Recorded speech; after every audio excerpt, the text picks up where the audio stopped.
bad, me sick, me Reggaeville.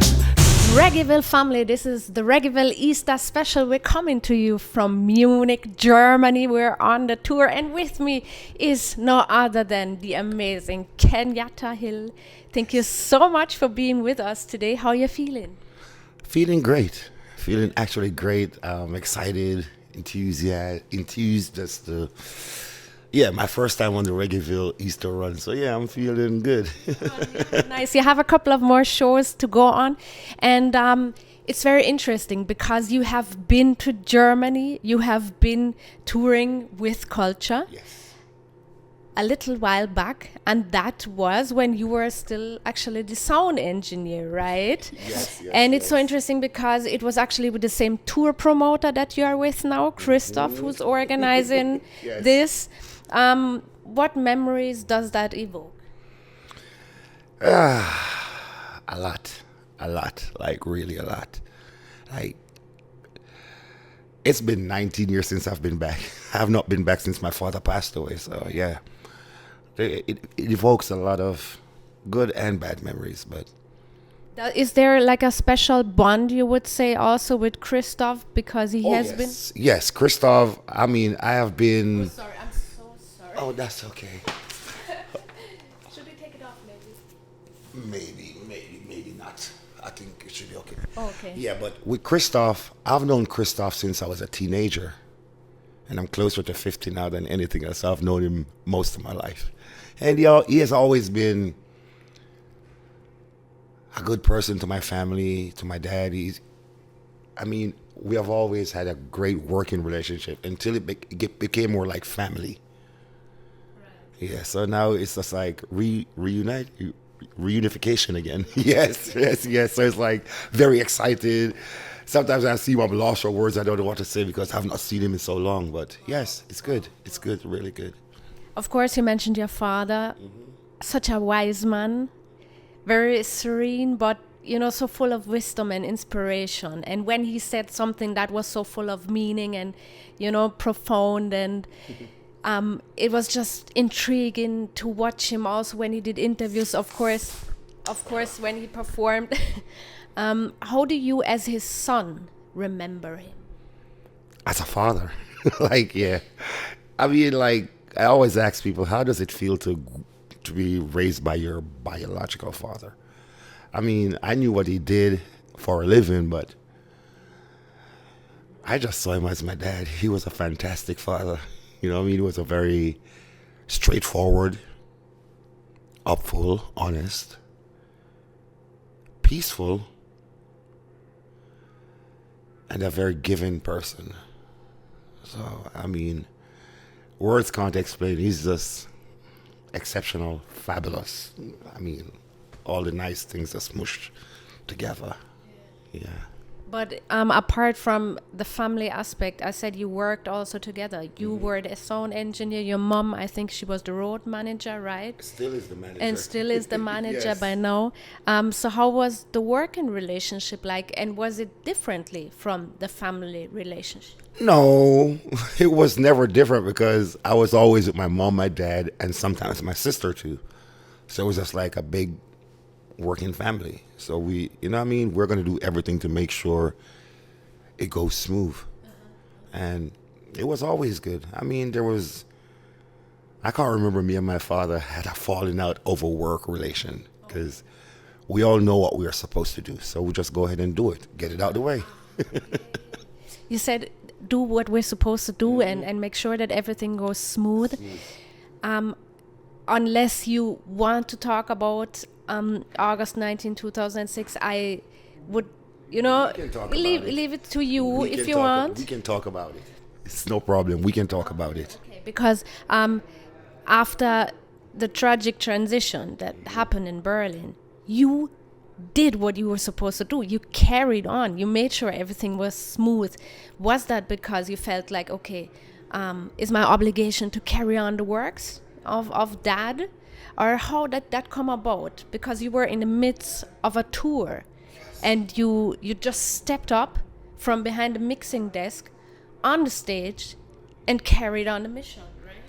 Well, yeah, but I felt obligated to. Yeah.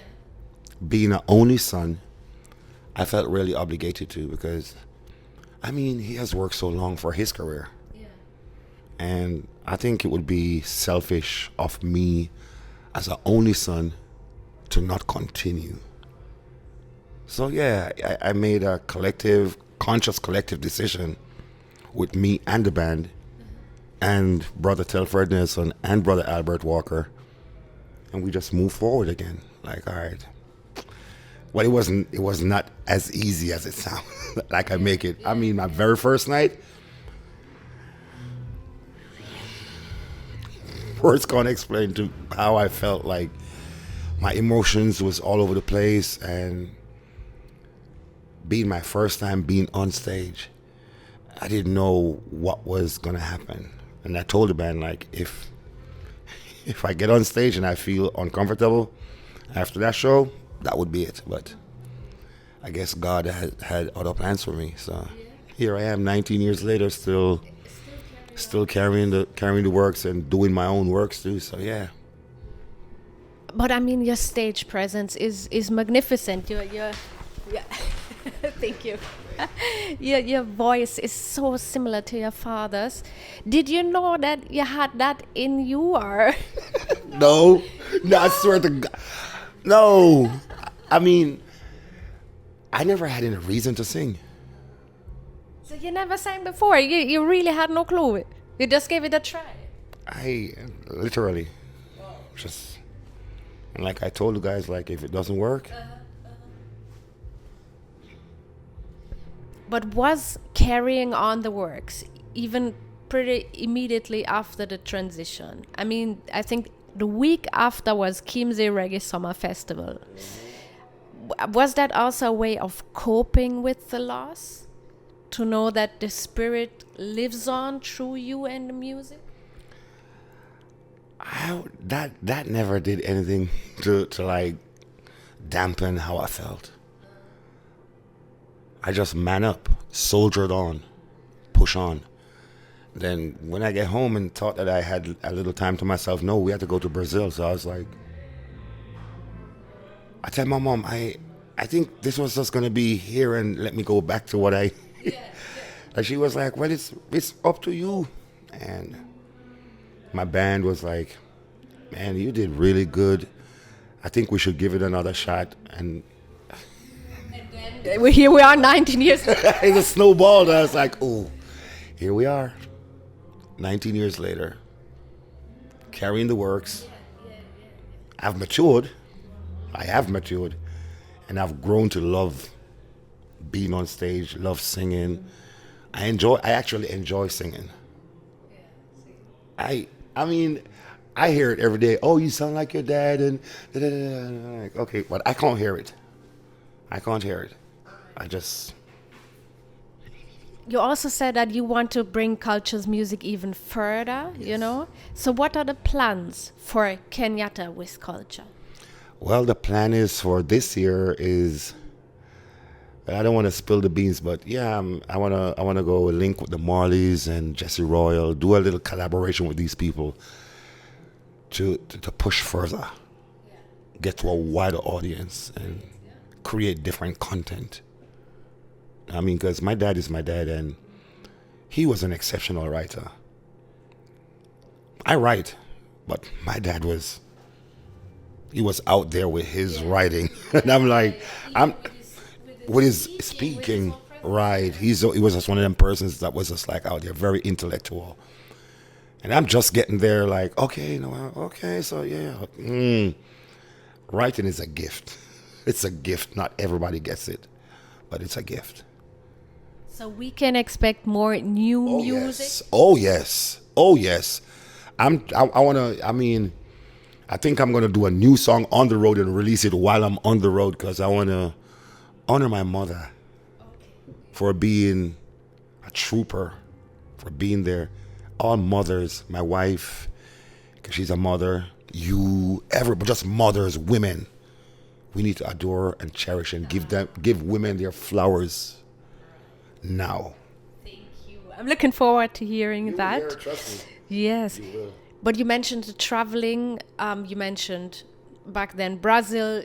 this year you've been to Ivory Coast, I think. You spent your birthday in Dubai. Happy birthday Thank still. you. Thank So you. you're all over the place. Is that also something that is important, that culture's message, that your message, that the music spreads through all corners of the world by physically traveling those places? Yes, you've got to put in the work. So put it in the work, which means you might have to sit on a plane for 16 hours. I'm willing to do it. I'm never going to say no. I want the music to be out there. I want to share the knowledge and the consciousness of the roots. Because, trust me, roots music, it hits different. It hits different. Speaking of that, I mentioned already the wise words of your dad. Your dad said once, there's enough for everybody's needs, but not enough for everybody's anyone's greed. greeds. Right, those were his words. And in songs like Poverty, he sang about self-sustainability. Way years before, now with COVID, we got all to realize how important that actually is, Yeah. you know? Do you sometimes sing the songs or listen to the lyrics and be like, yo, that was like a prophet? I always tell my mom, my dad wrote way ahead of his time. Of the times, really. Because when my father started singing about, I don't know if you remember the song, In a New York, them I run down the crack. That was when that drug just started coming in, and my dad was like, what is this? What is happening to the people? And that's when he heard about the word crack. My dad, he only smokes marijuana. So he was like, okay, don't want to know, don't care. It's not good for my nation. The minute he got home, he did a song about it. When I listen to his words, I'm like, what were you thinking? Because you're way ahead of your time. These music are for like 30 years later, which is now and beyond, because these things are coming to prophecy. Yep.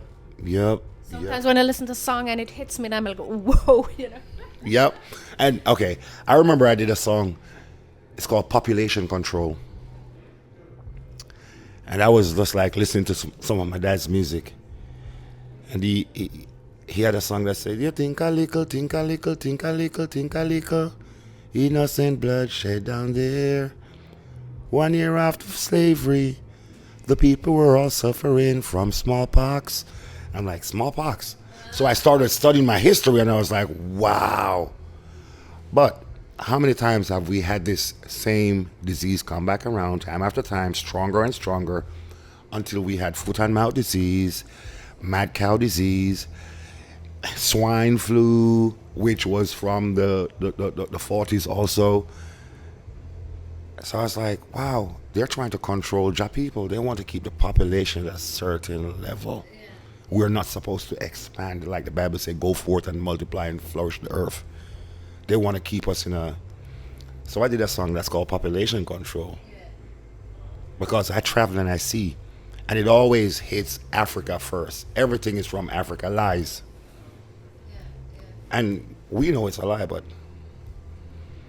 because it started there first, they're like, yeah, you guys created because you all eat monkeys and enough of the stereotyping, stigma stuff. Let's be honest, y'all created these things. So I was like, okay, population control. You're trying to seek my little soul. Population control.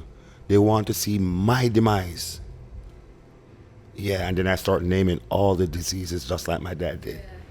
So now I'm talking to the new generation.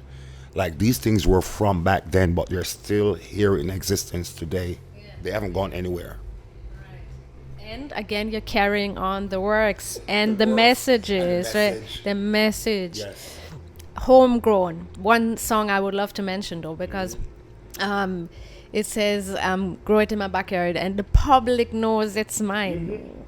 What do you think would your dad say now that marijuana is decriminalized or even legalized in so many parts of the world? I think he would be like, I have done my job. You know who I would love to be here? Peter Tosh. Because he fought for the legalization of marijuana. I I mean, so many did, yeah. I mean, so many, but Peter Tosh was like the forefront of the fight because he stood for the legalization of. He didn't care how many times they busted his head open. He was like, I'm still gonna speak about it. I'm still gonna smoke it wherever I feel like smoking it. Yeah, and finally we're getting there, little by little. Slowly but surely, slowly, baby steps. You know what I mean? Right. But in the US where I live, you could just go in the store and get it. Like, that's what we call legalization. The cops don't care, just like Amsterdam. They don't care. That's not my problem no more. I mean, also we are in Germany. We had our small steps, and last year at the Easter special, we celebrated the day. nice, very nice, lovely, lovely. I mentioned so many of the wise words that you're carrying on today, so I have to ask you today, what do you think would your father's message be in 2025 to the people? Or if you want to say it, what is your message to the fans and the people? Well, to the fans and the people out there, let me tell you something. My father would say, harm no man, let no man harm you. No weapons that they form against you or I shall ever prosper, because we're protected by the Most High God, Jah Rastafari. And never let them tell you can't succeed. Everything you want in life, you can obtain it. Hard work, perseverance, persistence, and believe in yourself. Because if you don't believe in you, nobody will believe in you. Thank you, Kenyatta, for the wise words, for playing the music for us. Jah bless you. Thank you very much for having me. Me bad, me sick, me Reggaeville.